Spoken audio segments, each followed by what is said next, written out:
Hello and welcome to the Miscast Table. My name is Mons, and tonight we're joined by two special guests. We have the organizers of Dalaslaget joining us, Niklas and Daniel. Hello. How are you guys tonight? Yeah, good. Good. Good. Yeah. And Yeah. also we have Jonas with us, of course. So we're here tonight to talk about Dalaslaget, which is a fantasy tournament in Sweden.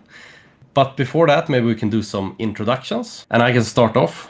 And I'm one of the guys from the duo of the Miscast Table, where we play Warhammer Fantasy and Warhammer Underworlds. And I'm Jonas. I usually am the one that is heavily reliant on the lucky rolls whenever we play.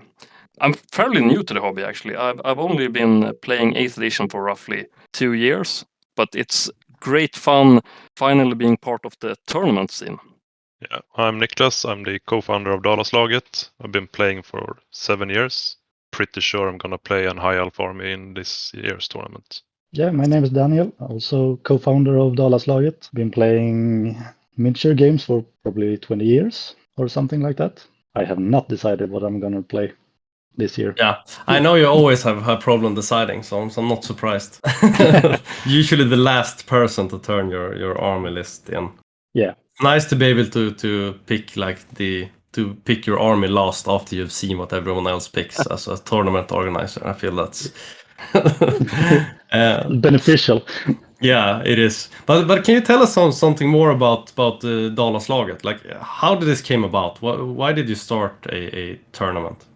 I think it was just a fluke accident, actually. The first time we ran it was together with a convention in Falun for other types of miniature games. I think it was like Infinity and stuff like that. So I just threw an email at the guy organizing it and asked if we can have a place to play, and just threw the event up to Facebook, and we got, I think it was 7 or 8 local players and 4 came from the West Coast or something like that. How long ago was this?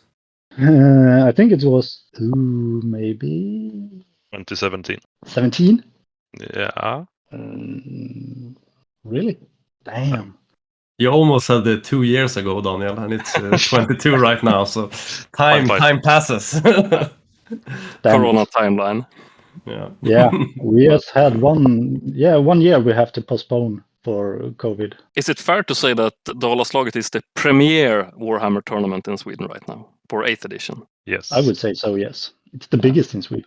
And this year you had 30 spots, and those spots sold out like right away. And I was pushing you a bit earlier before we started recording to release more spots. How are your thoughts about that? I would love to release more spots, but we actually are physically hampered by the size of the venue we are in right now, and the number of tables that we can put up. And that's the tables we are borrowing from the venue. If we can find more tables, then perhaps we could increase our number of spots. Well, partially the idea behind this pod is from our point of perspective right now is that Warhammer 8th edition and with the old world coming up is in a great spot. And it feels like the game is growing and gaining some momentum. Absolutely. I think we've been feeling that every year we have hosted these tournaments, that there's always new people coming around. So it is growing. You live in the more like southern or middle parts of Sweden, and we live in the north. And we see our northern communities growing as well, year by year. So I think it might have something to do with the old world release coming up, that people are getting excited and want to play some games. But I'm not sure, but at least the scene in Sweden seems to be thriving right now. I agree. I'd wager that the same thing is going on in whole Europe and possibly USA as well. But usually for Dalaslaget, at least the last 2 times I've been to Dalaslaget, you've been playing a comp system called Swedish Comp. But this year you switched over to Triple Crown. Can you talk to me a little bit, Niklas, about why you made that decision to go over to a new comp system? I think we had tried the Swedish comp system thoroughly. I think most players know how to work around it or how to use it to the maximum. And we just want to try to use this Triple Crown and see what this can bring to the table and how players will work around that a little bit more. Like making new hurdles for the experienced players. Yeah, but the comp systems are so different as well. The Triple Crown allows everything. You could actually just take any army you ever played, and it will be legal. The Swedish comp system is way more limiting.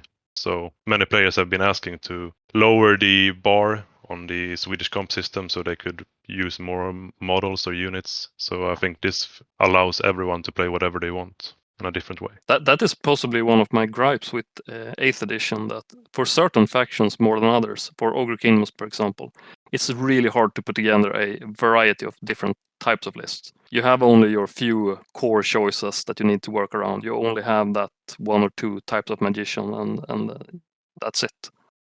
Yeah. Like, even if you said that everything is allowed, there are a certain like negative modifier or positive modifier in the Triple Crown system. So compared to previous years, how do you think this will change the tournament? Do you think that will be much more shooty lists or much more magical heavy lists, or what are your general thoughts? Or are you just throwing it out there for players to find it out? Kind of. More or less, just throwing it out there. I guess for my own, I think that like War Machine's cannons are way less comped in Triple Crown. So I'm expecting to see more cannons and stuff like that. I also feel like large hordes of units are quite heavily punished as well in Swedish comp, while they're not as much in Triple Crown. So maybe some larger units as well. You're only really penalized in Triple Crown by points and not by number of models. But you are also incentivized to bring a variety of units with the Highlander benefit from bringing no duplicates or triplicates of units. Yeah, I think many people will try to get a Highlander list. I think the punishment for not doing so is quite severe. You have to have some really strong units to not go for the Highlander, in my opinion. I tried building my list like both with Highlander and without, and I didn't think it was worth to go away from the Highlander system, to be honest. I think some armies are more prone to go Highlander than others. More like elite armies, high elves, perhaps dark elves, chaos maybe could go Highlander without lacking. Yeah. High elves especially, like they have so many elite units and good units, they can easily go Highlander and still have a very good army. Yeah, I build my list is Highlander with high elves, but I'm really missing like the second unit of Illyrian Reavers or the second Eagle. Chaff is nice. We need it. I'm really glad to hear that the second Eagle isn't going to be on the table. That's one of the units that is so I haven't frustrating to submitted play. the list yet, so maybe. Okay, so maybe. I played against a double Eagle high elves list last year, and it was hell on earth. So I'm really happy about the Eagle as well. Illyrian Reavers are also a great unit. It's an amazing unit. So, but considering the Triple Crown system, do you think that you need to have a positive score to be able to like reach that first position in the tournament? Niklas, you have probably had some communications with the guys behind Triple Crown systems. Do they have any insight on the subject? Like, well, they love it. They have used it for many years, so they think it's perfect. I've been talking to both organizers and players in different tournaments, one in Sweden, and they talked about one person being on the top but coming in second or third due to negative scores. So it's not enough just to win the games. I think a positive score is almost needed.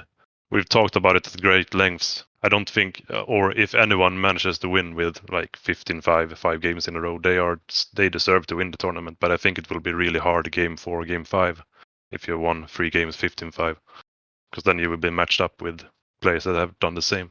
But that might be a hallmark of a good comp system. Like, it should balance itself out in the end. Yeah. That you are like adequately compensated or punished from building. Yeah. it would be quite fun to just turn up with a list with -50 and just destroy everyone, win all the games, end up last anyway, just 20-0 everyone just for fun. I think it will be hard to do any more of like the 20-0 games now. I think all the games would be much more close to like 10-10, much more closer to a draw.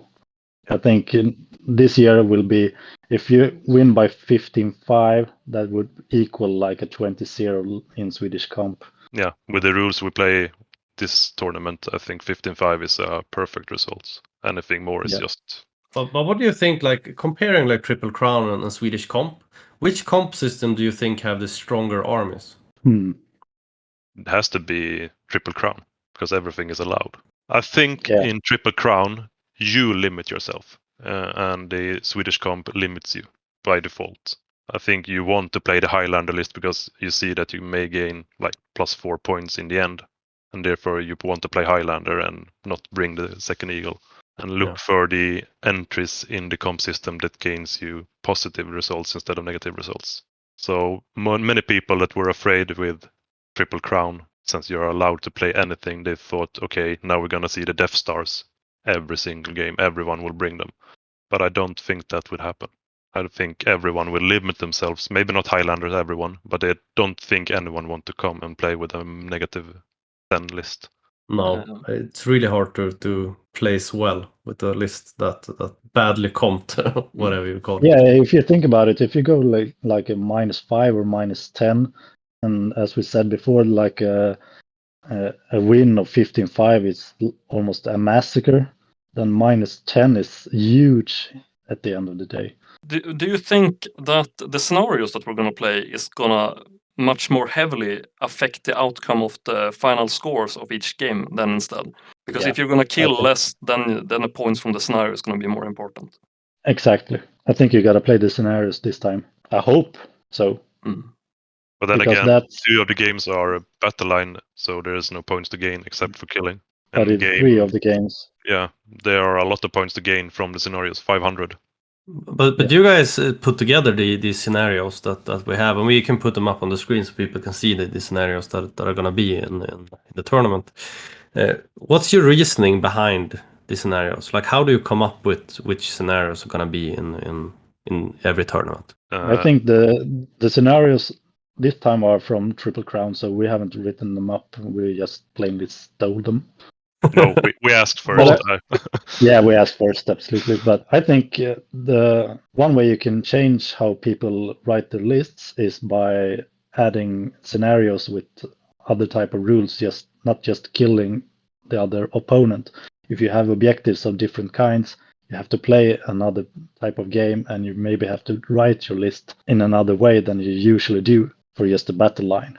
So you have to, if you think of Blood and Glory, you have to have your banners to have a fortitude. You have to change your way of thinking when you write your lists, and that's one thing I think you can turn away from, like the meta lists and stuff like that. But there you touch on a subject that is like a problem, because how do you write a scenario that is balanced for each of the factions when they are so fundamentally different? We have played some fun scenarios where the objective was reaching the other side of the table. Good luck if you're playing dwarves. We had the dwarf player in that tournament, and that was and he was like, rough. okay, I'm gonna build my list. Everything has Vanguard, and he still didn't make it. Oh, yeah, well, that's the hard part. 1 game of 5, maybe. Yeah, 1 game of 5. But yeah, so.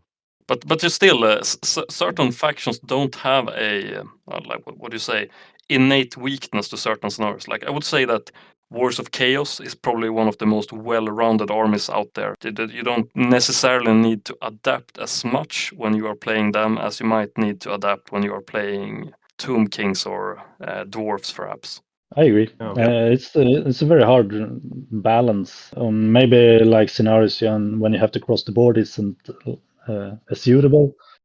So maybe it's more like holding the center ground or stuff like that. You have to focus on, or like banners and breaking points and fortitudes and stuff. Just something that changes the way people have to think when they're writing their lists. And I think especially like Blood and Glory affects very heavily how you write your list, at least for me, like with how many units I need and how many of them need to have banners and which units can you actually expect to stay alive. Like, because you're getting points for taking a banner, so it's worth putting a banner in a unit that's too weak and decisions like that. So, but while we're talking about lists, do you have you written your lists for this year's tournament? I have. Yeah, I have a list. I have and I believe. Yeah, so you're ready. Should we start with Niklas maybe? How did you think when, or what faction are you playing first of all, and how did you reason while building your list this year? And talk us through a little bit about your list. I'm playing High Elves for, I think it's the 4th time, so Daniel is very, very tired of me. I had a couple of things that I took in mind when I build the list. First things first, I always place the Frostart Phoenix every time I build a High Elf list, mostly because Daniel hates it. The most important thing is not winning; it's that no one else has fun. Exactly. That's the rule. When you play High Elf. Yeah. It's a zero-sum game. We played Swedish comp last year, so many of the High Elf special characters are not available due to a lot of comp. I think Alariel is minus 40 points or something, which is just not playable with High Elves because everything else is just so expensive. Yeah, that doesn't work. No. So I started with a Frostart Phoenix and Alariel and tried to build something around that. And Highlander, because I think Highlander it's much too fun. And I think the prize for Highlander, or the glory of being the most victorious Highlander army, is almost more important than winning a tournament. Made it up in my mind maybe, but I think it's really important. Yeah, well, I tend to agree, I guess, because that shows that like you're willing to have some out there choices in your army, maybe like just not stacking up on everything that you know is super strong. So I agree. Do you have any like certain strategies in mind when you built it? I'm think of myself as a pretty competitive player, but I'm pretty bad at building lists actually. So I'm actually using Daniel as much as I can. But the main thing I always try to do when I'm building a high elf list is chaff, at least 1 or 2 big blocks, and a very good sorcerer. So Alariel in this case, 24 Phoenix Guard and 24 Swordmasters, the 2 big blocks, and then some chaff around it, and Frostart to support whatever needs it. So a hammer and an anvil and Alariel to fix everything else. How much shooting do you have? Because high elf shooting is quite alright. 24 Lord and Sea Guard, and they have done way more than I expected them to do. That's 22 shots per round due to high elf rules. Range 24. So they do stuff. And then I have 10 Sisters of Avalon. Yeah, they aren't they like Ballistic 5 with the leader having 6 or something like that, and range 30, strength 4. Strength 4, yeah, and armor piercing against every destruction army. Yeah, it's really disgusting. It's so disgusting. I played an Empire army last year, and I thought I had good shooting, and I met an high elf player, but the problem is that they outranged me and everything with the range 30, and it was so disgusting. And I have move or fire on most of my stuff, so every time I moved up, they just backed up and they kept shooting, and I was disgusting. So disgusting. Like, handguns seem fine on paper, but I think crossbows always win over them. Like the range is so huge in 8th edition. Yeah, they're also move or fire, but range 30, I agree, is probably better. Did you bring a BSB or yeah, noble with like 5+ armor, 4+ ward save, just armor destiny? Yeah, I had been trying to use the Lord and Sea helm because it gives a positive comp score, but it's more expensive and harder to give equipment. It comes with spear and light armor, so you need a magic or a magic weapon and magic armor. So it's too expensive. But it seems like you got a quite good army. You placed quite well last year, right? Top 6, I think, was my goal, and I think I made that. But yeah, top something. But we're gonna have fierce competition. I think that the guys from 10 Island Gaming is probably gonna bring insane lists, and they've been like churning out videos on their channel playtesting lately.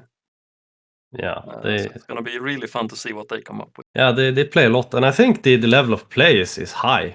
I mean, people are good. We play quite a lot here in the north, but not nearly enough when you compare. No, I guess like I have a lot of catching up to do. Yeah, but that's what makes me so impressed. Like the level of play is high, very high. I think people are very good. Yeah, but that is part of the fun of going to a tournament as well. There's such a like people are super friendly. I got a ton of help, like insights. When you do this, you should think about that. That kind of stuff is part of the reason why it's so fun to go there. Yeah. Or I found at least. Yeah. Yep. After I went to the first Dalaslaget, my play improved so much. Yeah, Like, it was kind of like when we got back, and I think we played like a WAP game afterwards, and it was still like you crushed me in that game with your dark. Yeah, I crushed people in our local scene left and right after that trip. But then people also came to Dalaslaget and people like caught up. But I felt like the jump in skill from just playing one tournament was quite insane. It's unfortunate that people have to catch up though. So. But Jonas, can you talk us through your list? I believe that you are playing ogres, right? Yeah, Ogre Kingdoms. I've been trying out, like last time my idea was that I was going to have maximum comp. I thought that if I can't make my results on my own, at least my army list is going to bring me up there. 3 points. So I'm going to have a comp score of +6 on my list. And I've gone for on a Highlander list. I've included a bunch of units that are going to bring me up. So I'm bringing the Scrap Launcher.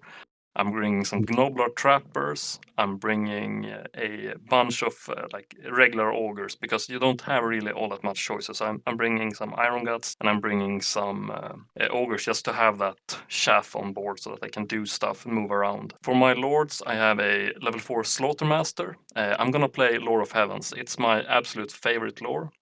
It's not the standard one. I think that the lore of the Great Maw is great for ogres normally, but I really like that Comet of Cassandora. It was the one thing that kept me through the last tournament. So I'm gonna try to see if I can get some lucky rolls with it this time as well.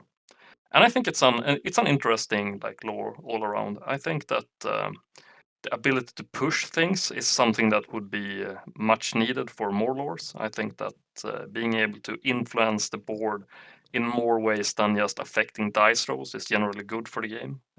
But I don't know if it's the best lore. I just like it somehow. I think it's a super interesting choice. I think heavens bring a lot of utility. It's not like the normal standard thing for ogres, I suppose, but Oh, but it's gonna bring it to the table. I'm gonna hope to cast some lightning bolts, comets, and possibly alter the. I think the what is called the signature spell, which allows you to give -1 to hit and also reduce leadership, is actually really good. Like the Ice Shard Blizzard or whatever it's called. It's like if there's any signature spell that I really like to take, it's that one.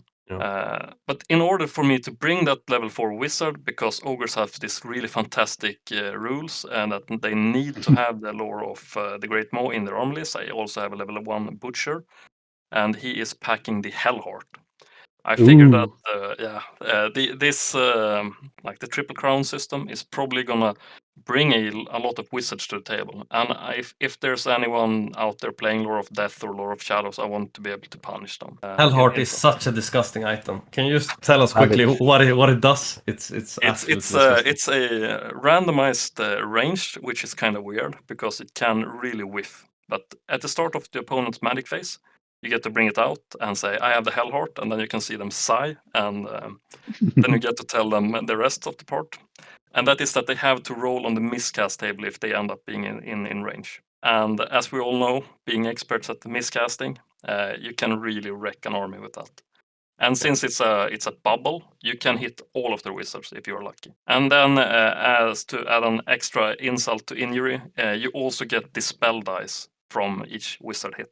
Even if you don't send them to the warp, you get to stack up a couple of extra dispel dice and hopefully wreck their magic phase. Yeah, it's a perfect way to negate an enemy magic phase. Yeah, but that said, it's kind of costly. So it costs 50 points. It's probably fair cost. I mean, if you kill a wizard with it, it's absurdly good. But it basically destroys a opponent's magic phase, like skip a magic phase, and potentially it can be horrible. Like if you hit a demon prince and he like gets sucked into the warp, you know, 500 points. Like the maximum damage it can do is significant. Yeah, but it's also problematic because how good do you actually feel after one of those games? It's fun if it happens each and now and then. But if you are like really unlucky, you can like destroy the opponent's day with it. I wanted to bring a list without a BSB, so I was trying to play a bruiser with a great name, a big name they are called. and Kin Eater, which allows you to reroll panic tests. But I found out that since ogres have so bad leadership rolls, it was really hard to do to pull that through. So I ended up having to switch to a BSB. So I'm running a bruiser with a battle standard. I don't think that ogres are capable at like succeeding without being able to reroll leadership rolls. It's such a severe punishment when you have those blocks of 300 points and they just run off. Even if they rally, you can't like recover from losing a whole round of fighting or a whole round of movement with them. And to round it off, I have some lead belchers. I really like them guys, and I have some Mornfang cavalry, and I'm also running a bunch of 5 man-eaters that I'm gonna give poison attacks and sniper. And then they have dual pistols. So I'm gonna try to see if I can roll some lucky 6s against some wizards. That's quite an interesting unit choice. Like, how long range is that? Is it 12? They are range 24.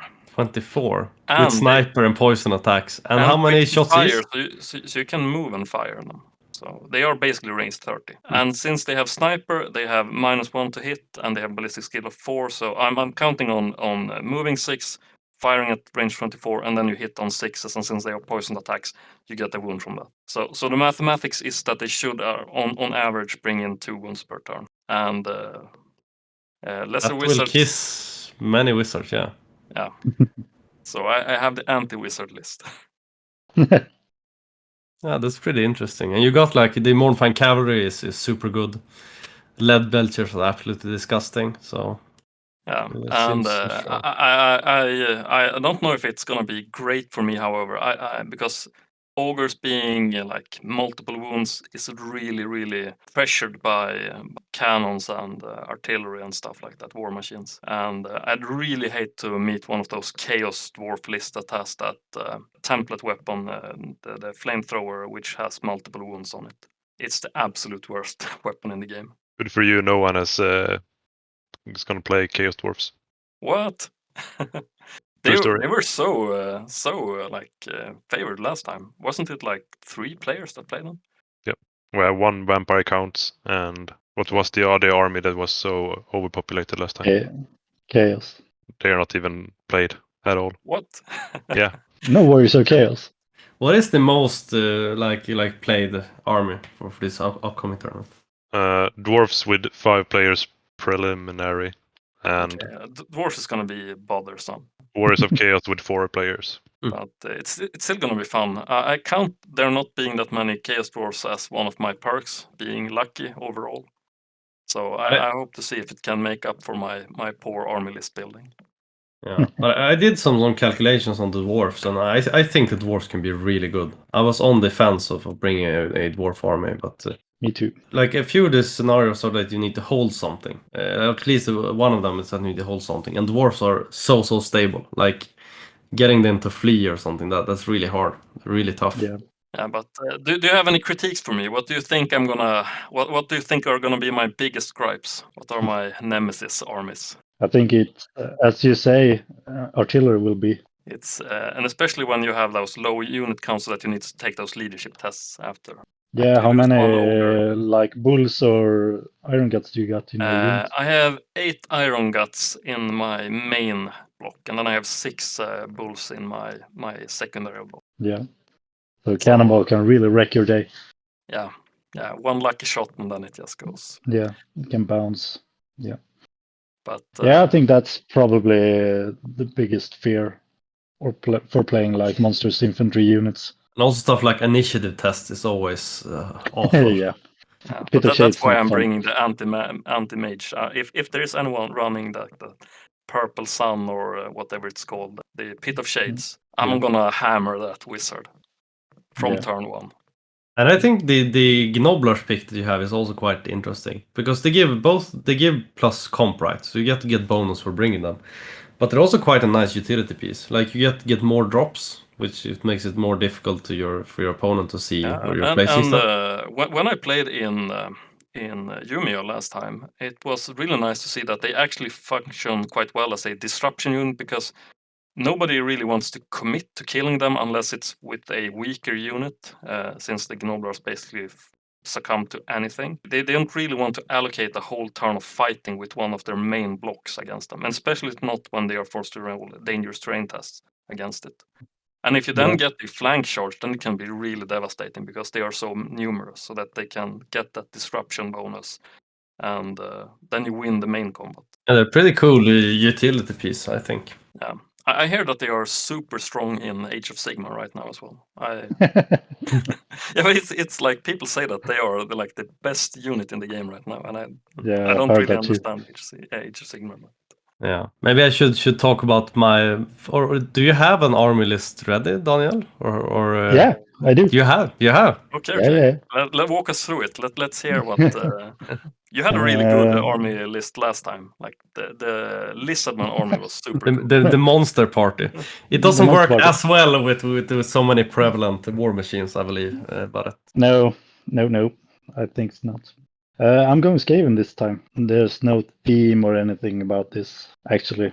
I just picked up. I haven't even calculated the comp for this army, so I'm not really sure how it stands. But it's basically 2 rat darts. It's a Grazier on a bell, a BSB, a level 2 Warlock Engineer for characters. I have in core 2 units of clan rats with just hand weapon shields, full commands, and then I have a brick of storm vermin. how large are those 2 units with hand weapon shield? 40?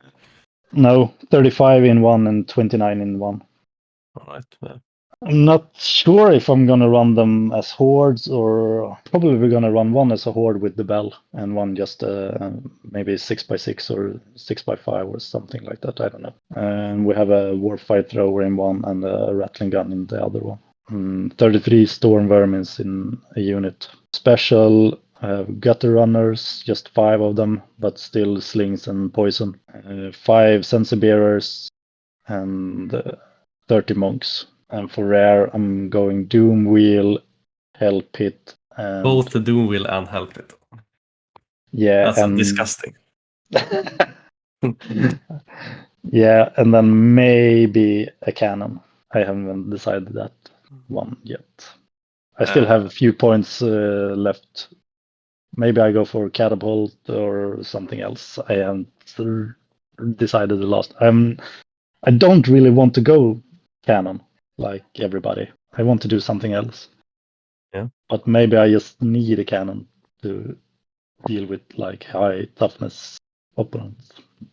But you're not playing that large units. No. Like Skaven is not like my most played against army. I have never played myself, but I've played against very few times. So it's one of those armies I'm not that familiar with.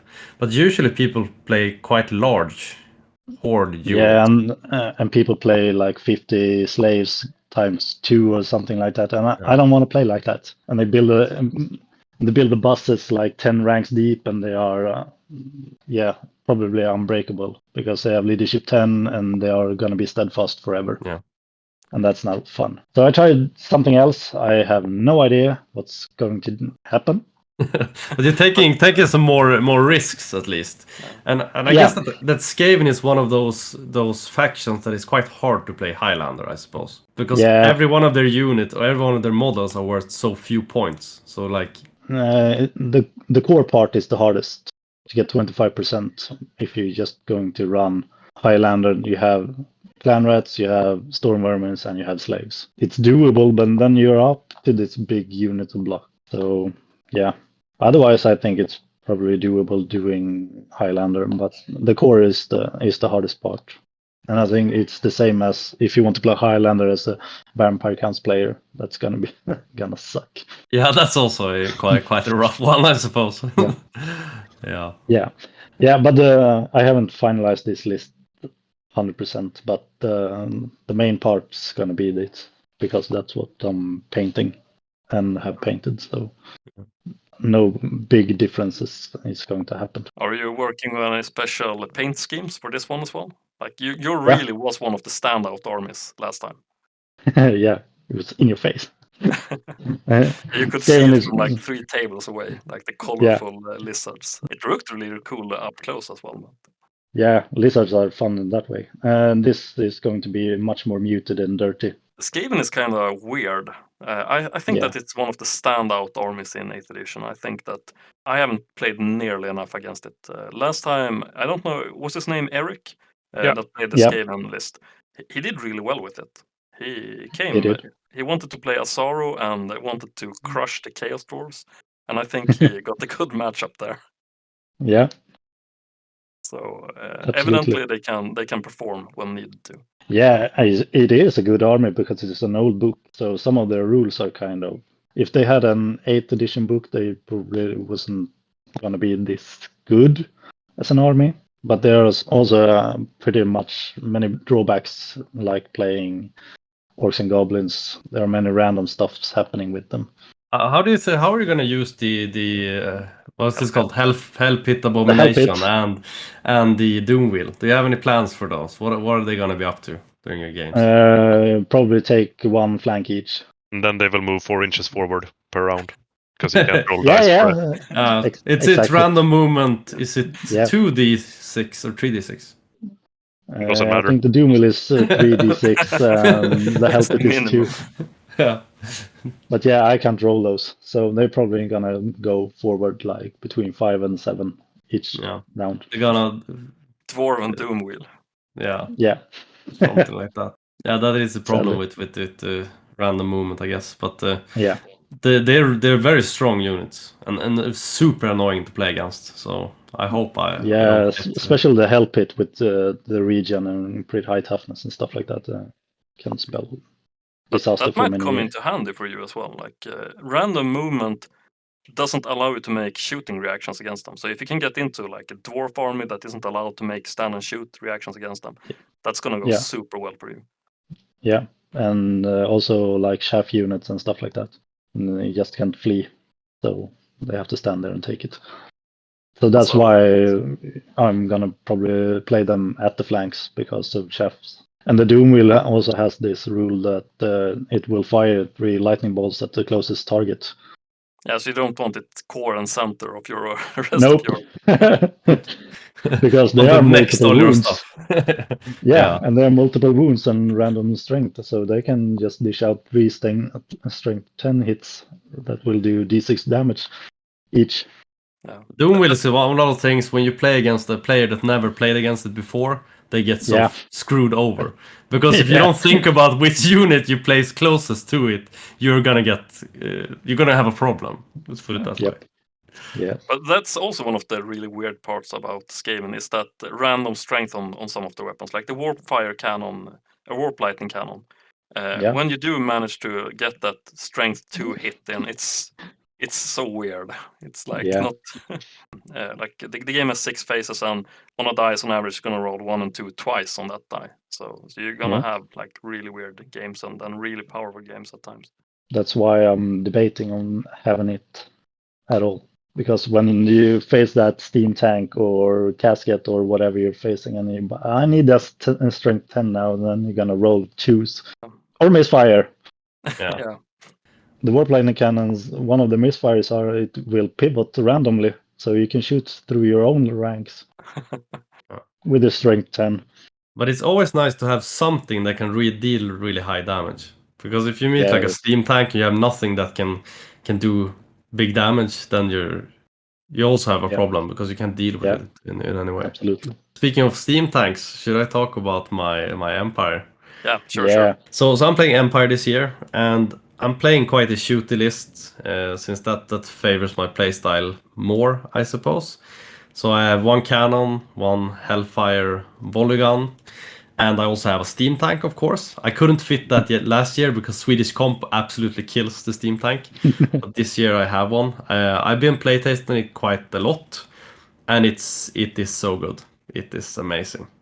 So I'm hoping that will do work. Unbreakable, was it 10 wounds? 12 wounds? Yeah. 10 wounds. I don't know. Yeah, 10 wounds. It's really strong, especially when you get the charge. For my core, I have some knights, regular knights on horseback. No, they're knights of the realm. No, Knights Inner of the Circle. Realm. Inner Circle Knights. I have Knights of the Realm in my empire. No, it's Inner Circle Knights, and I also have one 20-man unit of handgunners and one 20-man unit of crossbowmen. And that's because when you bring a 20-man unit of either of those, you get 1+ in comp. And I want Highlander as well, so those gives me extra comp. And I think they complement each other quite well as well. You have the handgunner with armor piercing, and you have the crossbowman with extra range. So you can use them quite nice when you set up the game to like get the maximum out of both of them. And for my lords and heroes, I have a arc lector on a war altar. It is super nice. I fell in love with the battle priest last year. And bringing the Arc Lector just turns it up to 10. You have the 6-inch bubble with all the battle prayers, and you also have the spell Banishment that is bound to the War Altar. I also have the Horn of Sigismund, which gives it terror, and that's 10 points to give it terror, and I think that's more impactful than people think. Monsters and fast cam and stuff like that doesn't have that high leadership. So you can just charge them and they have to take a terror test, and that can turn badly. Yeah, but it's still a pretty strong rule, I think, because I don't want to get into combat with that thing either. I want to keep it as a support. I don't want it to be in combat. One of the tricky things with getting the war altar into combat is that you can choose whether to hit the Arc Lector or the war altar, and that makes the Arc Lector quite vulnerable. So I beefed him up with some extra armor saves and the ward save as well. Because if people know that, they just hit him and he dies instantly if he has no protection, basically. I also have a level 4 wizard with the Lore of Fire. And I brought the Lore of Fire because I think it brings a lot of utility. Like before, I thought that was just for killing stuff with fireball and high damage and stuff like that. But fulminating flame cage, for example. That's such an amazing utility piece. Yeah. That spell is amazing. And when you like shooting, and I have a big shooting list, giving plus to hit and stuff like that, also very, very good. And I also got with the team with the panic test. You have the burning head or whatever it's called that can cause panic. And I think that's quite alright as well against the right armies. So you have really good utility in that lore. And last I also brought a level 2 wizard with the Lore of Heaven. And that's mostly because I hate eagles. I got so screwed over by the eagles last year. Anything that's flying, I just wanted to die. So yeah, it's basically anti-flying wizard. I also have a big block of, I think it's 30 greatswords. And in Swedish comp, greatswords are quite expensive to bring. But in Triple Crown, you get rewarded for bringing greatswords. So I think that's quite nice, considering that they're probably the strongest infantry units that Empire has. So what's your comp value? Did you say that? I think it's +5. I might be at +4, 5. Yeah, I'm not sure. I have some other stuff I think that gives plus. Yeah, I have the greatswords +1, crossbowmen, handgunners, and then I have the pistoliers, also gives plus. And then I have Highlander for +6, and Steam Tank I go to +5. And I'm not sure if I have anything else that gives plus, but I'm in that range. And I think I have a strong list. I think that every year, and then I get so screwed over. That's part of the fun, going into the tournament with all confidence, and then after the first game, should have thought about that. Yeah, and it's really weird because you play test your armies in your own small community, and you're like, this is really strong, and then you meet someone who plays a different kind of style or different kind of army, and you're not prepared at all. you realize that what you thought was really strong isn't. Do you think that we're gonna repeat the meta that they are doing in Triple Crown in England and in elsewhere, or do you think that we have a Swedish Triple Crown meta brewing? I don't really know what the English meta is in Triple Crown, actually. I tried to watch their YouTube videos, and I don't know if there's a meta per se, but they seem to have a lot of What's it called? That Death Star, that Dark Elves kind of witch elves. Witch elves, yeah. With the cauldron. The cauldron, yeah. That Yeah. seems to be prevalent, and there seems to be some demon prince shenanigans, and I think that they somehow really, really dislike Wars of Chaos Nurgle or Demons of Chaos Nurgle. I don't remember quite well. Going with Epidemus and the gang. So Yeah, I don't the know if Demons that's of Chaos. prevalent or Yeah. If I speak for myself, I haven't actually looked at any like list building posts or videos. I've just gone freehand. Yeah, that's what I hope people will do. Just not Google the best Triple Crown list, but think something out for themselves. Yeah, but I don't think that there is any like easy way of finding armor lists. There is like really I hard. tried. Yeah, like to see. Of course to you did. see, like I don't know if we reach back to the old world coming out sometime, how they are gonna solve the issue with new players being absolutely new to the game and not like having easy resources on how to start their army. Like Yeah. how do you get started painting 100 models with any kind of army right now? Exactly. That's the biggest issue, I think, with Warhammer Fantasy, the big units and the number of models you have to have. Yeah, like Yeah. I It's can't kind even of imagine, daunting. like, yeah, like you might have played Age of Sigmar, then you see that some of your friends are playing orcs or like 8th edition, and you have those orcs and goblins, and you think that maybe I'll just turn them into square bases and then try to get the game going. Yeah. And then you realize, okay, I have to pick up like 5 boxes of additional orcs before I can play. Yeah. I think that's one of the most important things for Old World is like having a system to be able to play games at different sizes. Because that's one of the things I really enjoy with Age of Sigmar and 40k is that you can basically play like 400 or 500 points game, and it's quite alright. If you play that size in fantasy, it doesn't really work that well. No, it's impossible. It's also kind of the difference between the games because Age of Sigmar and Warhammer 40k is like skirmish games, Yeah. and Warhammer Fantasy is not.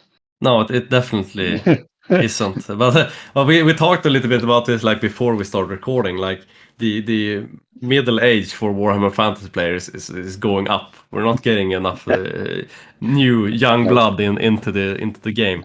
Yeah, but I think there is a renaissance going on. I think that the game is gaining momentum and more people are like interested in 8th edition. It was something that they might have played earlier, and like now they are seeing more communities all around, all over the place that are also like increasing their numbers. Yeah. I really hope that we get to see like more and more of the communities overlapping, so that we get Dalaslaget, we get perhaps a local tournament up north, and then like get the interest of clashing the best players or like the most enthusiastic players from each of the communities against each other. Love to go to another tournament. Yeah. We this is a bit. I'm not sure if we can keep this in the video or not, or if we're promising too much. But we are looking on the possibility of arranging a tournament, and in that case, somewhere in the north, probably in Lycksele. So we can bring the communities from Umeå, Skellefteå, Storuman, and bring them all together. But the problem is that the distances, like when you get into like the travel distances that people have to go to get to north, it becomes a like logistical nightmare to find a good venue and attract enough hype so that it's worthwhile, so that it's worth the travel time, it's worth the snow and blizzard. Yeah. But I think you should definitely come if that's the case. Probably we're looking at probably like May or something like that. So it's in the middle. We want to do it like in between the Dalaslagen. Yeah. So it doesn't interfere with that schedule for the people that are interested in both. But if we round off this discussion that we have had, do you have any predictions? What faction do you think have the possibility to do really well? And which player do you think have the possibility to do really well? If you can do those two predictions, starting with who gets to start? Maybe we start with Daniel. Faction, I think any faction actually. It's so hard when we never played Triple Crown. So I think any faction actually.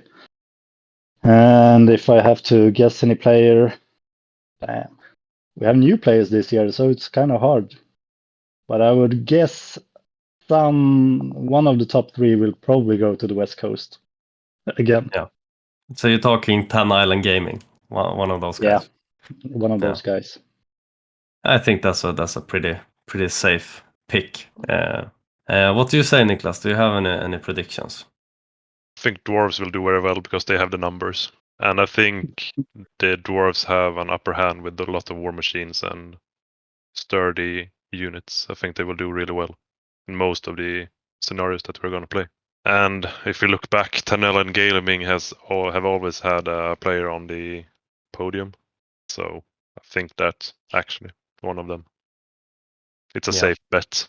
They have a strong track record, so and they play a lot more than anyone else combined. I think they are experienced and really good. Yeah. What do you say, Jonas? Do you have any predictions? I kind of think that Dark Elves is a strong army, even with Triple Crown. I don't think that they get any like major downsides from Triple Crown. I think you can basically bring whatever you want, and they are a good, well-rounded army from the get-go. I don't really know if anyone is playing them, but I still think that this system seems to be good for them. And I have to give a shout out to Andre. I think he's finally gonna bring it home to Storuman, or Stensli is gonna say, but representing some of the local guys. That's good. But it's gonna be tough. I know part of his list, and I think it seems really, really good. What is he playing? He's playing Bretonia, as far as I know, and I think that they get some nice bonuses in Triple Crown. They get +1 additional comp score.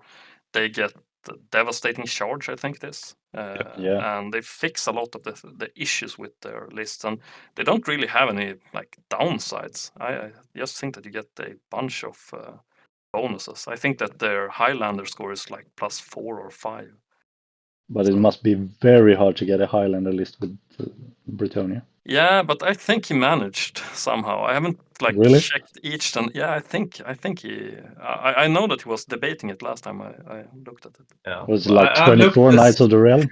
I have looked at his list. I'm not gonna spoil it here because he's not here to approve that. But I think his list looks very strong. I do. So I think he's gonna be. And I think that Triple Crown, or rather with the change from last year, where you don't get the points for half-killed units, favors melee combat. So melee for the win. And what is your take, Måns? I'm gonna on faction. I'm gonna have to agree with Niklas. I've looked on the dwarves myself, and I think they are very, very strong, and especially considering the scenarios that we have. Their shooting are not really that nerfed, I guess, by Triple Crown. So I think the dwarves might do well. If we're gonna look at players, who is gonna win? Of course the Tan Island Game guys are a strong card, but I'm gonna have to say Mikael, who's beaten my ass twice with his High Elves army, and his plays pretty well as well. And if he keeps beating me this embarrassingly, he has to win a tournament, because that kind of like lessens my shame, I suppose. So I guess that's my reasoning behind it. And he's a really nice dude as well. So I'm gonna hope that he takes it home. Would be nice, of course, if one of the northern guys brings it home as well. I can't argue with that. I should probably have won the tournament every year, but I get so unlucky with my dice rolls, so that's fine. Martin should probably win a lot more games. Like he has enough karma to have loaded dice for every roll he's gonna make in the upcoming tournament. Yeah, we played a couple of days ago, and we had like a whiteboard, and he put every time he failed the leadership test, and it was so disgusting. Like he had failed and and managed leadership test, and he fails all of them, and he play Beastman most of the time, so he's quite dependent on making them. So he's still going Beastman this year too. I think so. Yeah, I'm pretty confident that he will. I think Cool. he probably is. He have brought a new army, Norska, as well, but that doesn't work in 8. So. No, true. He is working on Skaven as well, I think.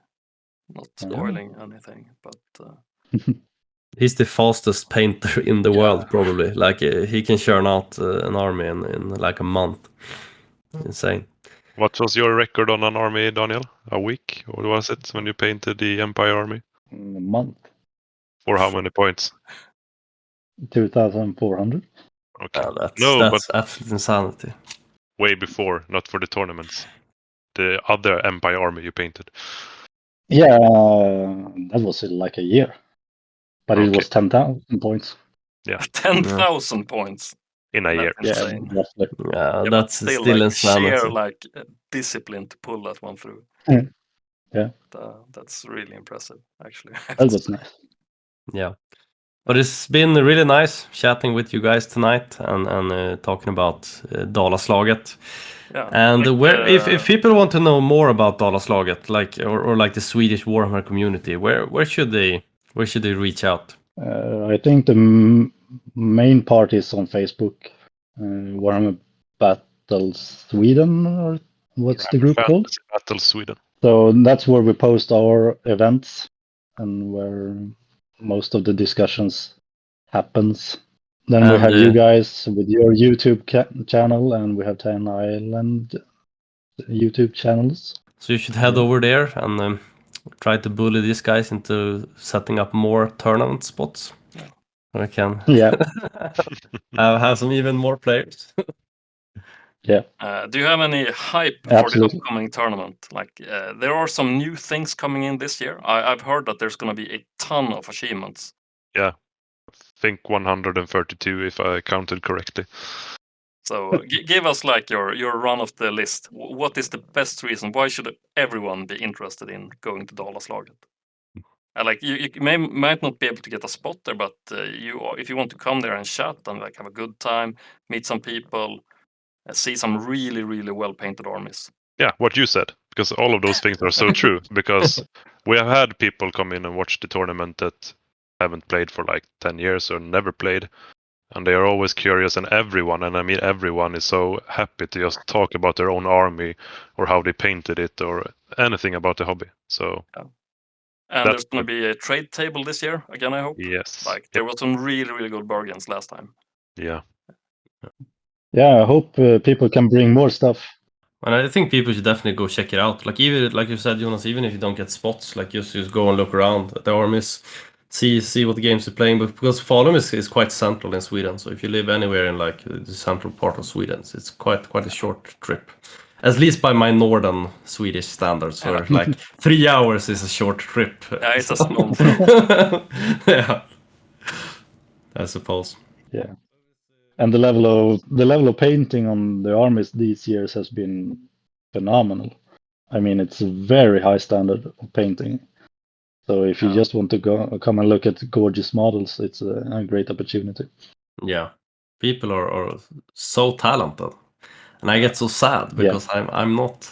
But it's fun, like seeing all those armies and being inspired to paint your own. There was this Empire army, Carl Ekeros.